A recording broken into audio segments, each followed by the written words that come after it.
Namo tassa bhagavato arahato sama sambuddhassa. Namo tassa bhagavato arahato sama sambuddhassa. Namo tassa bhagavato arahato sama sambuddhassa. Kalena dhamma sawanang etam manggala mutamanti. Mendengarkan dhamma pada waktu yang sesuai adalah berkah utama.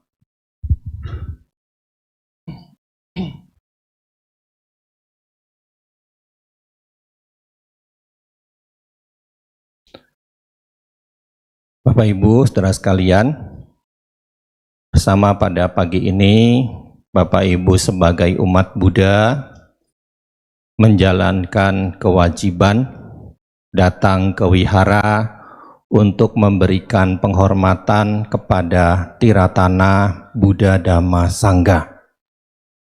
Jadi saya menyebutnya sebagai kewajiban. Ya, karena memang seharusnya demikian. Kita sebagai umat Buddha berusaha melakukan kewajiban, meluangkan waktu untuk belajar dan juga praktik dhamma dengan tujuan menambah wawasan pengetahuan kita tentang ajaran Sang Buddha yang bisa berguna buat menguatkan keyakinan kita kepada Tiratana dan juga menjadikan dhamma sebagai pedoman hidup kita sehari-hari yang penuh dengan gejolak kehidupan. Ya, jadi inilah yang menjadi dasar. Kenapa saya menyebutnya sebagai kewajiban? Ya, jadi jangan lagi punya konsep nggak perlu ke wihara, yang penting berbuat baik. Buat apa kita bikin gedung mewah-mewah kalau nggak dipakai? Cahyadi, berapa anggaran depan? Nah, 5. Duit bukan? Bisa dapat dengan mudah? Lalu udah jadi, nggak usah dipakai. Konyol. Ya kan? Makanya kenapa kita harus memaksimalkan fungsi wihara untuk tempat kegiatan kita belajar dhamma sekaligus juga praktik dhamma. Ya, jadi jangan lagi kita berpandangan salah, nggak perlu ke wihara, yang penting berbuat baik. Ya, ke wihara itu sangat perlu biar kita punya pandangan benar dalam berbuat baik. Kan yang ke wihara aja banyak pandangannya masih salah dalam berbuat baik kan? Dana makan udah diserahin, masih dipentelengin. Diambil nggak sama Bante ya? Kan banyak yang kayak gitu loh. Makanya begitu selesai Bantenya makan, ditanya, enak nggak Bante masakan saya?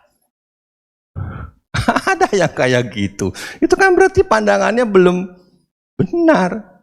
Sudah dilepas, malah masih dilekati. Ya kan? Berarti dananya tidak tulus. Ini yang sering ke wihara Bapak Ibu sekalian. Ada yang modelnya kayak begitu.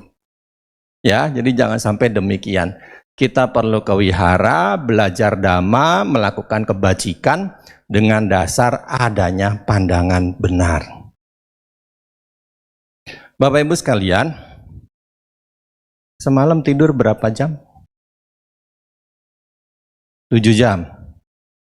Standarnya kan kita 8 jam ya. Kita jam 9 tidur, jam 5 bangun. Tapi saya nggak yakin kok. Begitu kita langsung rebahan, langsung lep. Tidur gitu jam 9 itu. Saya nggak yakin. Kan pasti pikiran itu jalan. Iya kan? Bapak Ibu emang nggak punya rencana. semalam itu buat hari ini? Kan pasti punya rencana ya. Dari semalam kan udah dipikirin. Dipikirin nggak? Besok saya mau bangun jam sekian. Ya kan? Jam 6. Saya mau olahraga dulu. Habis olahraga mau ngapain? Ya kan? Mau jajan apa sarapannya? Mandi, lalu ke wihara. Pulang dari wihara mau kemana lagi? Kan direncanakan kan? Itu di dalam sutta disebut kalau perumah tangga itu malam-malam itu suka berasap di malam hari. Kenapa? Pikirannya itu dipenuhi dengan rencana-rencana buat hari esok. Malam hari itu berasap, ngepul, makanya kadang-kadang kan suka anget kepala kita. Ya, nah kalau siang hari itu menyala. Kenapa? Karena berusaha kan, apa yang sudah direncanakan itu bisa direalisasikan. Menyala kan, makanya semangatnya, energinya kuat. Ini disebut menyala di siang hari, kalau malam berasap. Ya, ngepul, ya pasti kan kita tuh punya rencana-rencana yang akan kita jalani di hari esok. Ya, sekarang lagi menyala kan ya? Menyala abangku. Ya. Nah, Bapak Ibu sekalian, ada kalanya dalam tidur itu kita mengalami mimpi. Mimpi apa semalam? Ya. Ada kalanya mimpi itu memang bisa kita ingat, dan tidak jarang mimpi itu tidak bisa kita ingat. Dalam Kamus Besar Bahasa Indonesia, mimpi itu punya dua arti. Apa arti mimpi merujuk kepada Kamus Besar Bahasa Indonesia? Yang pertama adalah sesuatu yang terlihat atau dialami dalam tidur.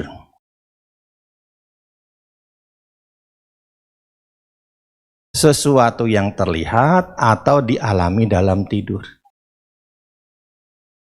Ya, pasti semalam di antara kita yang hadir di sini dalam tidurnya kan melihat atau mengalami sesuatu dalam tidurnya. Saya di mimpi apa semalam? Nggak mimpi, berarti mungkin mimpi tapi nggak ingat gitu kan? Ya, mungkin mimpi tapi nggak ingat gitu.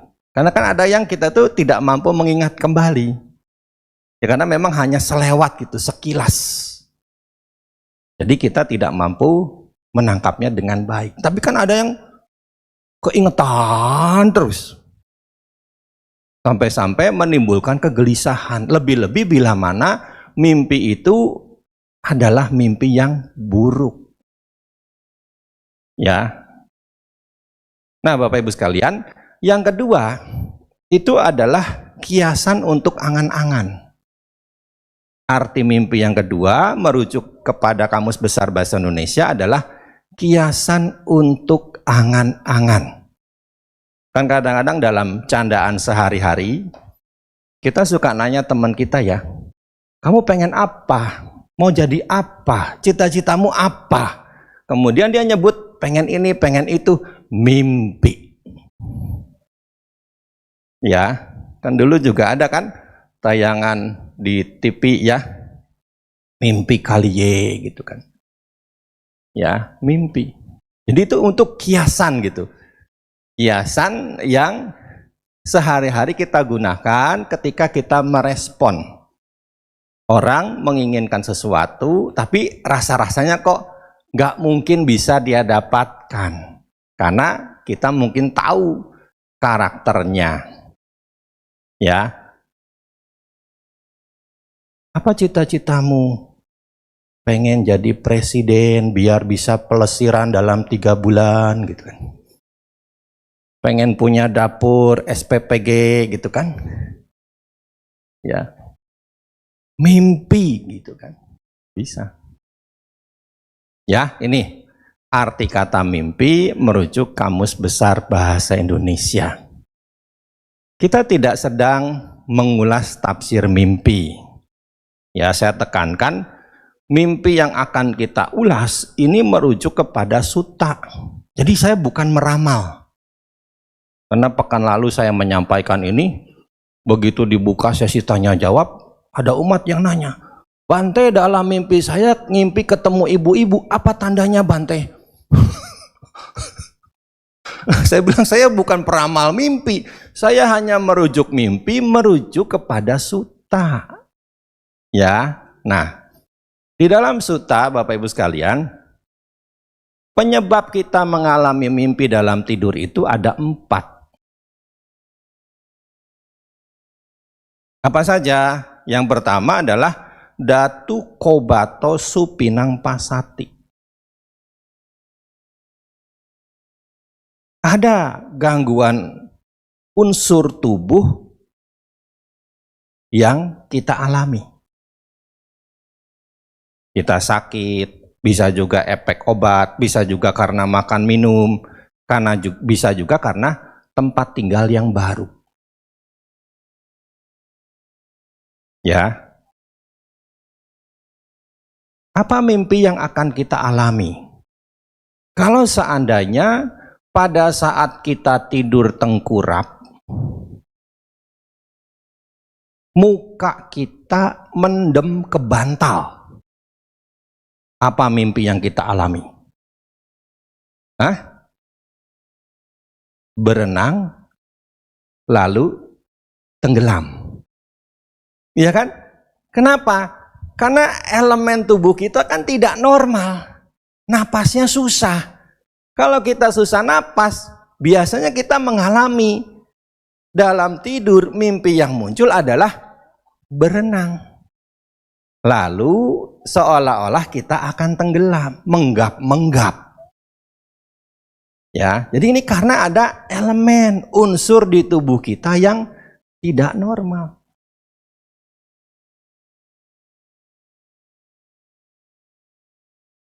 Bapak Ibu mungkin yang baru pindah rumah, ya kan, masih mengenang rumah lama. Meskipun sudah tinggal di rumah yang baru, mimpinya di mana? Di rumah baru apa di rumah lama? Hah? Mimpinya pasti di rumah lama kejadiannya. Ya, pasti mimpinya di rumah lama. Kenapa? Karena kan masih menyimpan ada perasaan ya sakit gitu, mungkin meninggalkan rumah lama. Ya. Saya kadang-kadang kalau tidur juga suka mimpi waktu saya masih kecil gitu. Meskipun sekarang tinggalnya di wihara, setiap malam tidur di wihara, tetap ada kalanya mimpi itu muncul ketika saya kecil di rumah yang lama. Yang sekarang sudah jadi minimarket malah. Karena dijual sama sepupu saudara. Ya, itu masih mengalami hal-hal seperti itu. Nah, ini sebab pertama kenapa dalam tidur kita mengalami mimpi. Ada gangguan unsur elemen di tubuh kita. Nah, yang kedua adalah anubuta pubato supinang pasati. Kita dalam tidur mengalami mimpi karena kita sudah pernah mengalami sesuatu yang mengesankan. Ini bisa merujuk kepada profesi harian kita. Bapak Ibu mungkin ada yang jadi guru. Ada yang jadi lause di sini? Bisa. Mimpi yang muncul dalam tidurnya adalah mimpi mengajar. Kenapa? Karena itu sehari-hari kan dialami. Sehari-hari dilakukan. Jadi ketika tidur, mimpi yang muncul adalah mengajar. Bapak Ibu yang pedagang, pernah nggak mengalami mimpi lagi dagang? Melayani pembeli, menawarkan barang mungkin. Ya, itu bisa terjadi.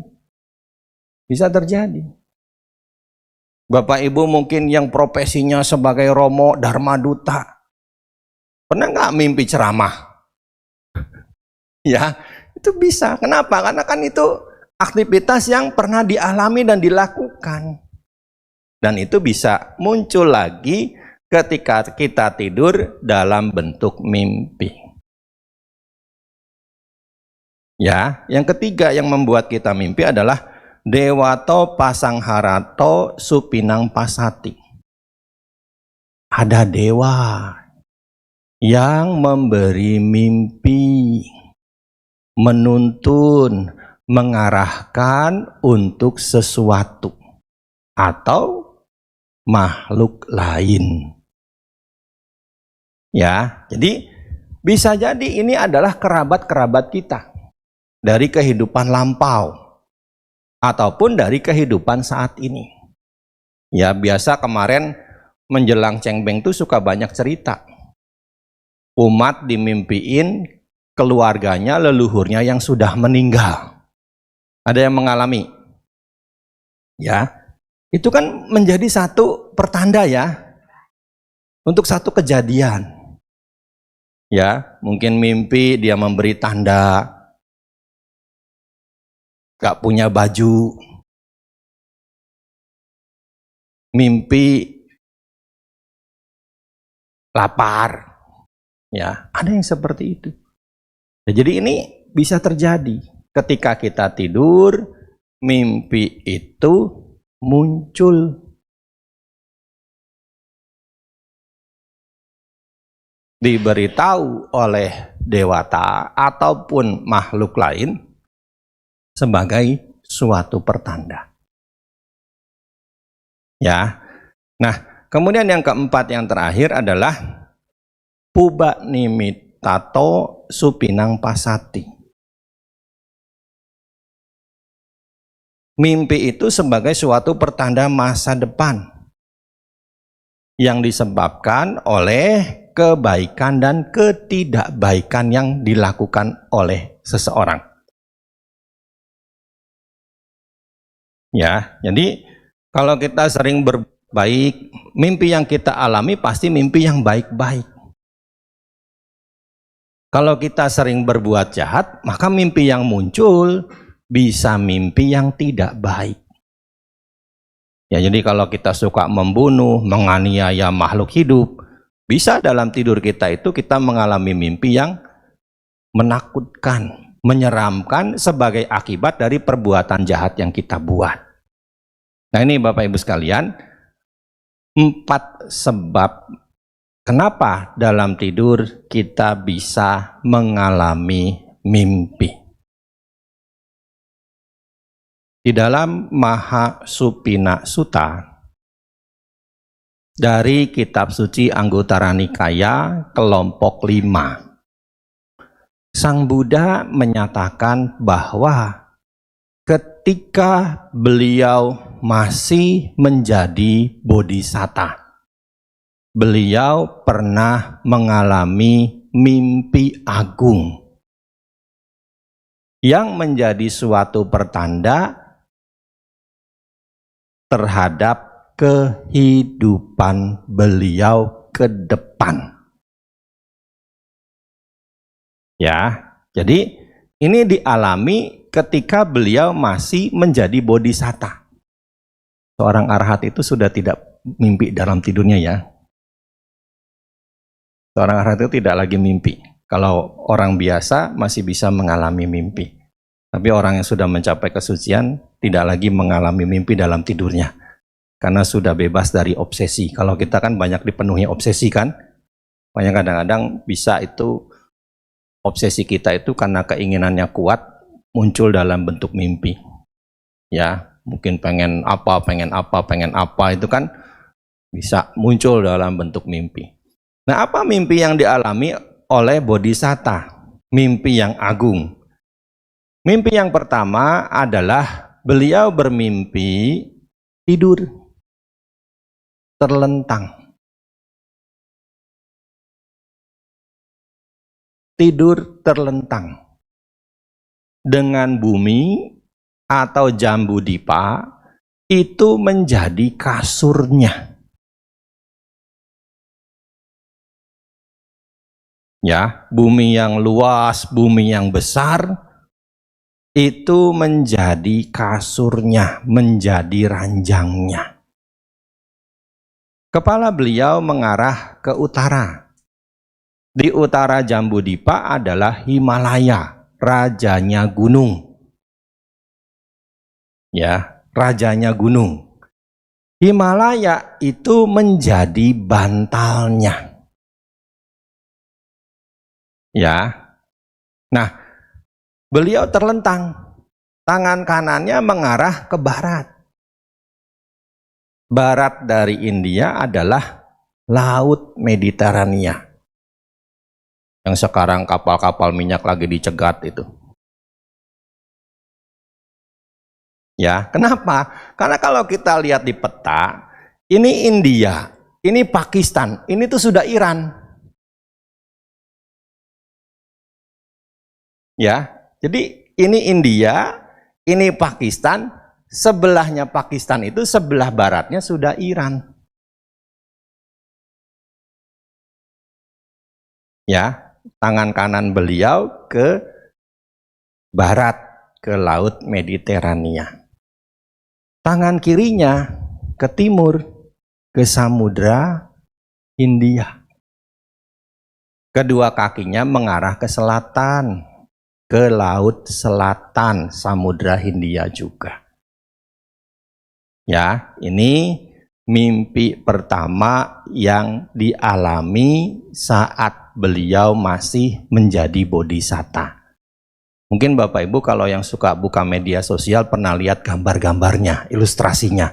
Tapi mungkin nggak paham gitu, apa ini maksudnya Sang Buddha lagi tidur gitu kan, rebahan terlentang gitu.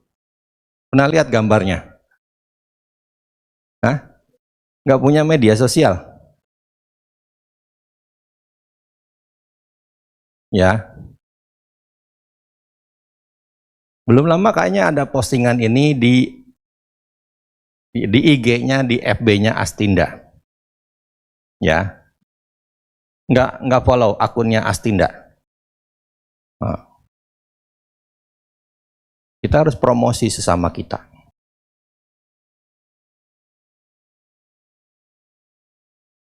Ya, ini mimpi yang pertama. Nah, yang kedua, ketika beliau berbaring terlentang itu, dari pusarnya muncul tumbuhan yang namanya rumput tiria. Tumbuhan itu, rumput tiria itu terus tumbuh, berkembang tinggi sampai menyentuh langit. Ini mimpi agung yang kedua yang dialami oleh bodhisatta. Yang ketiga, dalam mimpinya Bapak Ibu sekalian, bodhisatta melihat ketika beliau duduk dengan kaki menjuntai ke bawah, ya jadi kakinya turun dua-duanya ke bawah begitu. Ya, banyak cacing-cacing putih berkepala hitam merayap menutupi kakinya sampai ke lutut. Cacing-cacing putih berkepala hitam merayap memenuhi kaki beliau sampai ke lutut.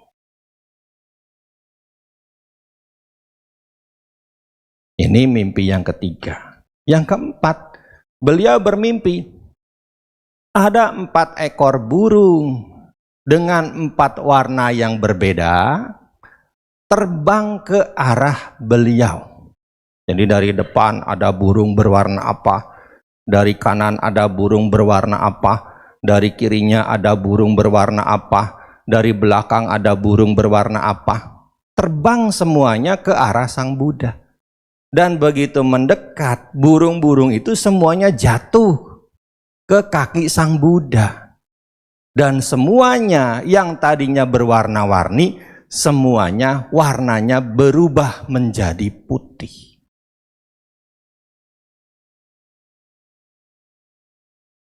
Ini mimpi agung yang keempat. Nah, yang kelima, yang terakhir, mimpi yang dialami oleh bodhisatta adalah beliau bermimpi berjalan mendaki gunung yang terbuat dari kotoran. Maaf, mendaki gunung yang terbuat dari tai. Tapi meskipun beliau berjalan di gunung yang dipenuhi dengan kotoran, beliau sama sekali tidak terkotori oleh kotoran itu.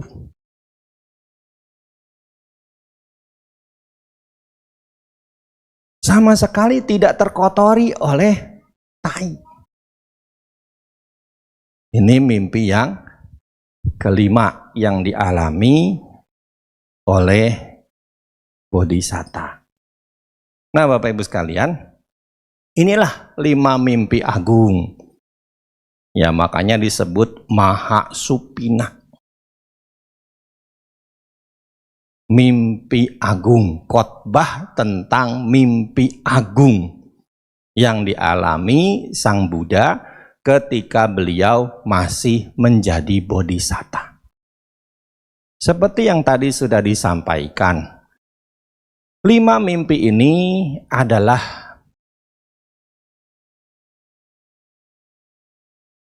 mimpi jenis yang keempat. Mimpi jenis yang keempat yang muncul sebagai suatu pertanda ke masa depan. Ya, apa tanda makna dari mimpi yang pertama? Beliau berbaring dengan Jambudvipa sebagai kasurnya, dengan Himalaya sebagai bantalnya, dengan tangan kanan mengarah ke barat, tangan kiri mengarah ke timur, kedua kakinya mengarah ke selatan. Ya, jadi menjadikan bumi atau dunia itu menjadi kasur atau ranjangnya. Ya, mimpi ini mengandung makna bahwa beliau akan mencapai pencerahan sempurna, tercerahkan hingga pencerahan sempurna yang tertinggi menjadi arahat sama Sang Buddha. Ya, jadi ini tanda mimpi yang pertama. Maknanya adalah bahwa kelak Bodhisatta akan mencapai pencerahan yang sempurna yang tertinggi, yaitu menjadi arahat sama Sang Buddha. Ya, bulan depan kita akan kembali merayakan Trisuci Waisak dengan tahun Buddhis 2570. Itu tahun ya, jadi bukan yang kadang-kadang saya suka gumun gitu. MC itu suka keliru. Kita merayakan kembali, kita memperingati kembali Trisuci Waisak yang ke 2570. Bisa nggak kita menyebut tahun baru Masehi yang ke 2026? Rancu kan? Ya. Jadi itu tahun Buddhis, nggak perlu pakai yang ke. Ya, pokoknya tahun Buddhis, kita memperingati merayakan kembali Trisuci Waisak tahun Buddhis 2570. Dan tahun Buddhis ini dihitung sejak Sang Buddha parinibbana. Sejak Sang Buddha parinibbana. Jadi kalau kita hitung dari kelahiran Bodhisatta, ya tambah 80.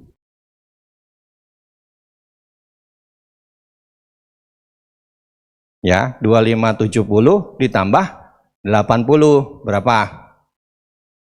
Hah? 2650. Itu usia agama Buddha kalau kita hitung dari kelahiran Bodhisatta. Kalau kita hitung dari pembabaran Dhamma Dan pencerahan sempurna, ya 2570 ditambah 45. Berapa? Hah? 2615. Jadi kita harus paham hal seperti ini Bapak Ibu sekalian. Jadi untuk tahun Buddhis itu dihitung sejak Sang Buddha Parinibbana. 2570 itu dihitung sejak Sang Buddha Parinibbana.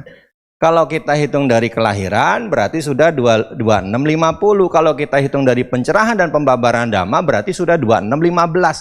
Jadi agama Buddha itu bukan 2500 tahun yang lalu. Lewat sudah. Jangan korupsi melulu napa? Tahun aja dikorupsi. Ya kan kita sering ngomong ya, Sang Buddha lahir di India 2500 tahun yang lalu. Sudah 2600. Bangun, jangan mimpi mulu. Ya, sudah 2600 usia agama Buddha itu. Ya, jadi jangan bilangnya 2500. 10 tahun yang lalu bilangnya baru 2500. 20 tahun yang lalu masih 2500. Sekarang udah 2026. Sudah 2600. Masa nggak nambah-nambah? Masih nocenggoh mulu. Ya, sudah nocenglak.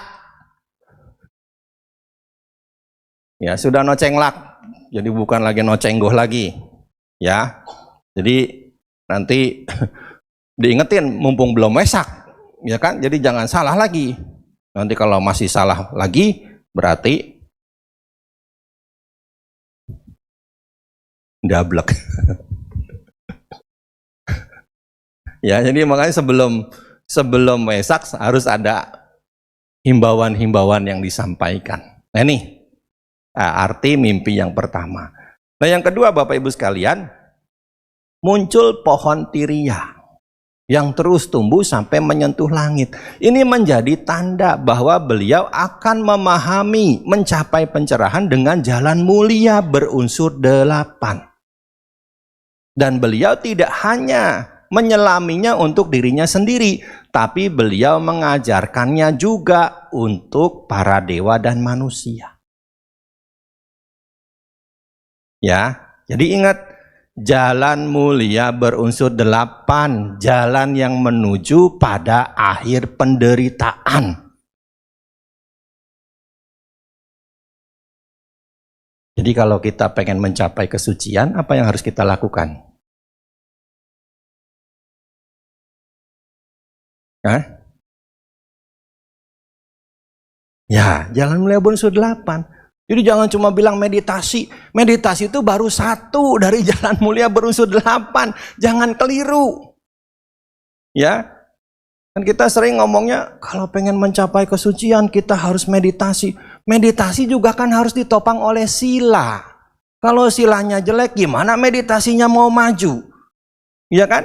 Kalau suka membunuh, suka menganiaya, muncul nggak bentuk pikiran hasil kejahatan itu dalam meditasi kita? Muncul, penyesalannya ada. Bisa nggak batinnya berkembang? Kalau seandainya ada penyesalan, nggak akan bisa. Kan Sang Buddha sudah jelas menyebutkan, ini sila, ini samadhi, ini panya. Sungguh besar pahala dan kemajuan jika samadhi itu dikembangkan atas sila yang baik. Sungguh besar pahala dan kemajuan jika kebijaksanaan itu dikembangkan atas samadhi yang baik. Dari mana samadhi yang baik itu bisa berkembang? Dari sila yang baik. Ya, jadi jangan apa-apa gampangnya meditasi. Ya ternyata jalan mulia berunsur 8 itu jalan yang menuju akhir penderitaan. Kan sama samadhi baru yang ke-8 dari jalan mulia berunsur 8 kan? Sama sati atau kita sering menyebutnya dengan meditasi vipassana, catarosatipatthana. Itu kan baru yang ke-7. Kalau kita cuma mengembangkan 2, bisa nggak mencapai kesucian? Enggak. Jalan mulia berunsur 8 itu satu kesatuan yang utuh yang nggak bisa dipisahkan. Tapi yang menjadi titik awal adalah pandangan benar. Di dalam Pubanggama Sutta Sang Buddha menjelaskan, seperti pajar, sebagai tanda terbitnya matahari. Tadi bangun jam berapa? Kalau kita tadi bangun jam 5, mungkin kita bisa melihat rona merah orange di ufuk timur. Itu kan sebagai tanda matahari terbit kan? Sebagaimana fajar menjadi pertanda terbitnya matahari, demikian pula pandangan benar menjadi tanda tumbuhnya jalan mulia berunsur 8. Ya, jadi penting kita itu punya pandangan benar. Kan nggak mungkin kita mau meditasi kalau seandainya pandangan kita salah. Ya, kan buktinya masih banyak umat Buddha pandangan salahnya tentang meditasi kan kuat kan. Kalau diajak meditasi kan sepi. Alasannya kakinya kesemutan. Terimalah, bersyukur kakinya masih lengkap. Ya kan? Iya. Kadang-kadang takutnya kesemutan Bante. Ya wajar lah. Jangan dikira Bante juga kakinya nggak kesemutan. Ya sama. Orang kaki kita kan dari elemen yang sama ya. Ada tulang, ada daging, ada darah, ada otot. Ya lama duduk ya pasti kesemutan. Ya cuma kan Bante lebih jaim dari umat. Kalau umat kan sebentar-sebentar posrek lah, kalau Bantenya diem aja ditahan. Nanti paling ketawanya selesai ceramah. Ya ini, jadi beliau memahami jalan mulia berunsur 8 dan juga mengajarkannya buat kita. Makanya salah satu keistimewaan dari Sang Buddha sebagaimana tercantum di dalam Buddha Nusati adalah guru para dewa dan manusia.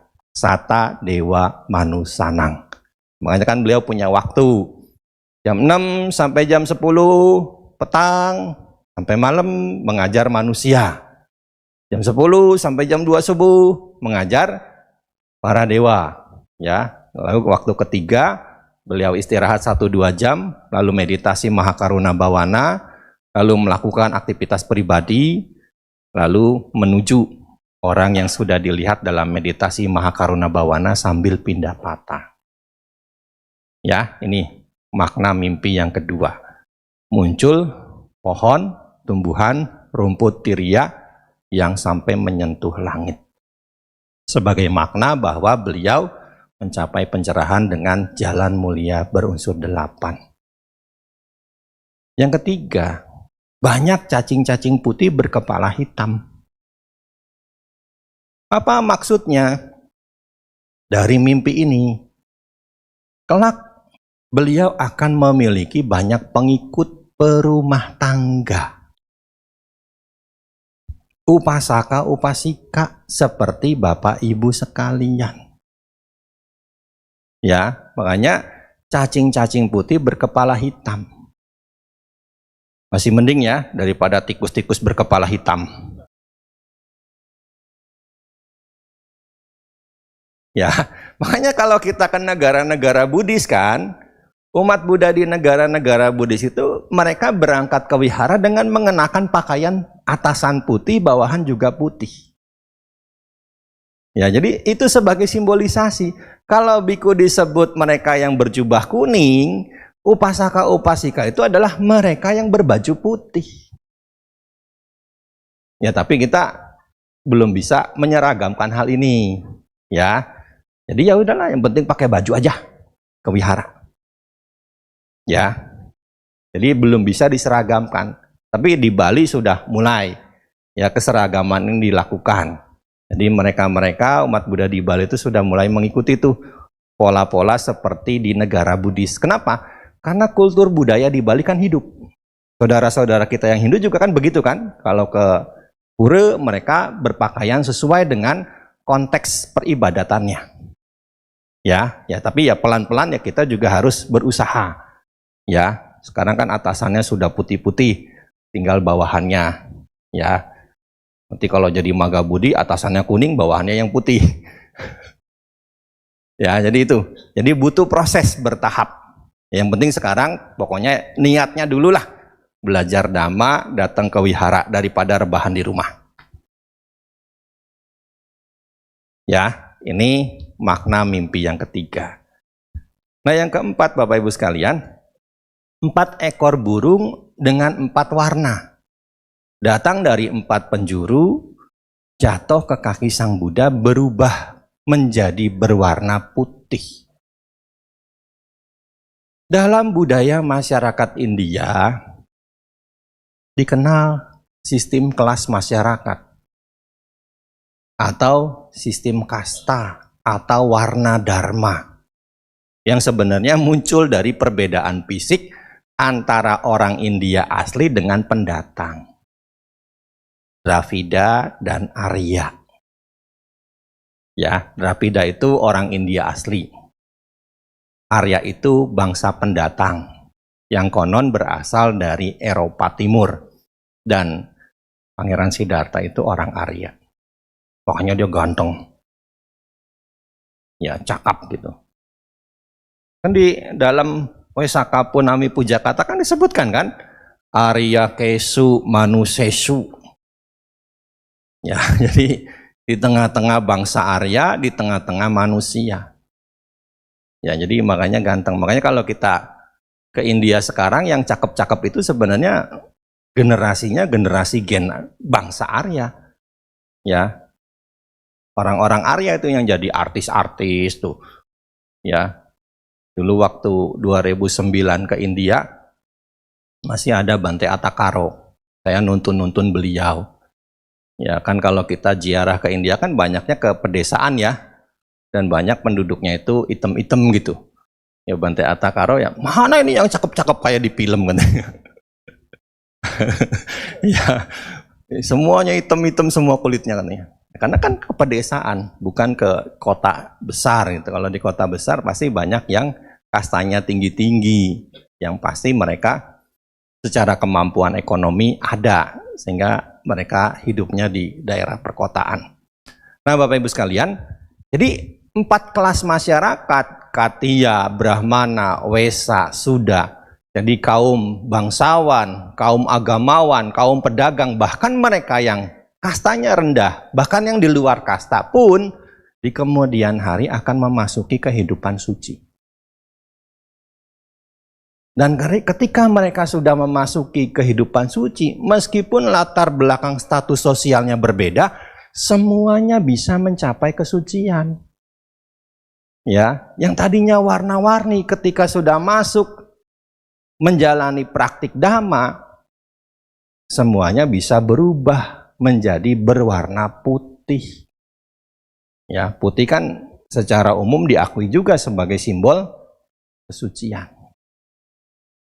Ya, makanya bangsawan-bangsawan seperti Bante Ananda, Bante Anuruddha itu kan jadi biku dan mencapai kesucian. Ya, pedagang-pedagang jadi biku dan mencapai kesucian. Mereka yang agamawan jadi biku mencapai kesucian. Bahkan mereka yang kastanya rendah, ya seperti Supiya, kalau kita di zaman Sang Buddha itu, Supiya itu tukang sapu jalanan. Jadi biku dan mampu mencapai kesucian. Jadi kebudayaan, kesucian di dalam ajaran Sang Buddha ini bukan monopoli mereka yang status sosialnya tinggi. Tapi kesucian, kebudayaan adalah milik mereka yang mau belajar dan melaksanakan dhamma. Ya, jadi tidak ada monopoli pencapaian kesucian di dalam ajaran Sang Buddha. Bisa dipahami? Ya, jadi semuanya termasuk kita pun bisa mencapai kesucian. Ya.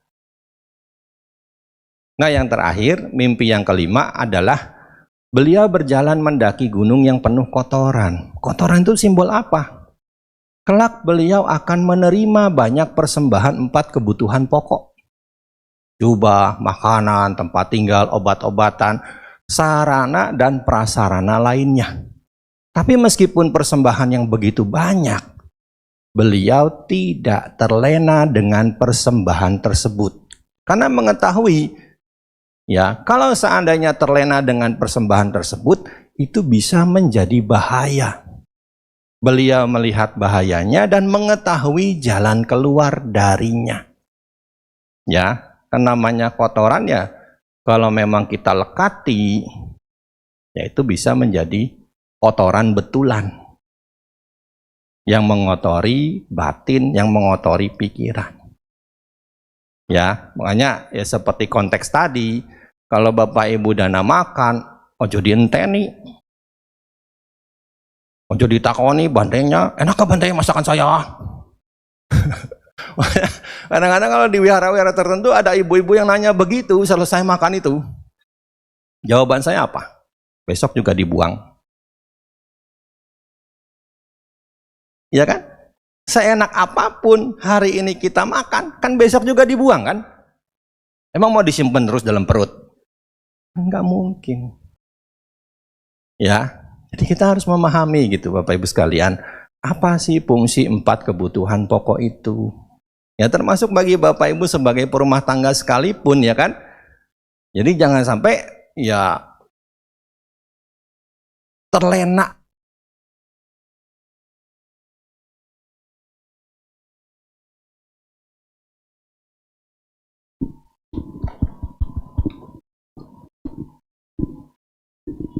Nah, mic-nya capek, kayak saya juga udah capek. Ngoceh terus. Ya, jadi jangan terlena gitu. Ya kita memahami fungsinya. Bapak Ibu pakai baju ya sewajarnya saja. Jadi bukan buat pamer. Kalaupun seandainya pakai baju baru ya jangan buat untuk menonjolkan dirilah begitu. Bapak Ibu makan, kalaupun makan ya jangan sampai terlena. Kan sekarang banyak penyakit itu muncul dari pola makan yang salah. Ya kan? Bapak Ibu pakai tempat tinggal ya juga ya biasa sajalah. Kan tujuan kita kan untuk mengurangi penderitaan kan. Ketika kita melekati semua itu kan bisa jadi penderitaan baru. Jadi sewajarnya saja difungsikan, dirawat, dijaga dengan baik tanpa harus benar-benar secara konsep pemikiran kita itu melekatinya dengan kuat. Jadi kita hanya sebatas bagaimana memungsikan itu untuk membantu kita sehari-hari. Ya. Jadi untuk membantu kehidupan kita sehari-hari. Jadi maksimalkan bisa membantu menunjang kehidupan kita. Bukan untuk sebagai sesuatu yang dibanggakan gitu. Dengan harus dipamerkan.